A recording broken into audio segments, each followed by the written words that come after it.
Hello world and welcome to the next video. I want to talk about a thread by Marianne Williamson on Twitter. So she says, when I was running for president, I mentioned the dark psychic force of collectivized hatred. Officialdom laughed because mass psychosis is outside the purview of what they know how to address. Political calculations guided almost solely by lawyers, accountants, money managers, businessmen, traditional politicians, and experts at brute force are what got us into this ditch, but they are not what will get us out of it. It's time for an entirely new era of leadership, one guided not only by managerial know-how, but also by psychological, emotional, and spiritual understanding. Authoritarianism is a psychological perversion, and in today's world cannot be dismantled without psychological insight. There's a paradigm shift occurring now in every field. People are discerning new ways of looking at things and solving problems. We have everything we need to turn this country around and be better than ever. Our politics should be a conduit, not an obstruction to the change. So the long story short,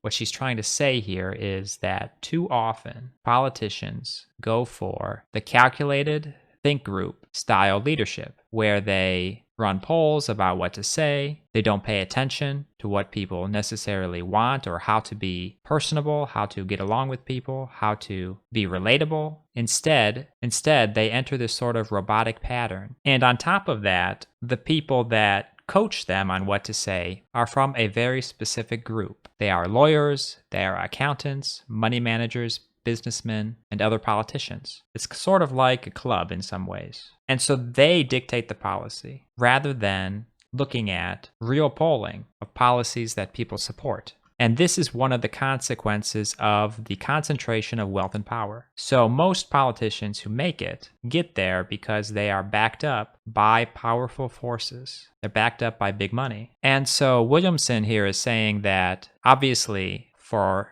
politicians to have a positive impact on people, they need to steer away from that. But kind of the bigger problem here is politicians who focus on the polling of what the people want don't get the support of the big money and the powerful groups. It requires people to be well informed, and we have to mobilize people so that they can hear about those types of politicians, the ones that have true hardcore values that are not dictated by money, values that are dictated by doing good for the society, for the USA, for example, when you are running the USA. And in general, that would promote peace around the world. She's sort of arguing for a non-managerial sort of politics. You don't want like a standard management running the country or a standard club. You want instead people well-versed in what policies actually do good for individual voters and communities as a whole. And she also points out that due to all of the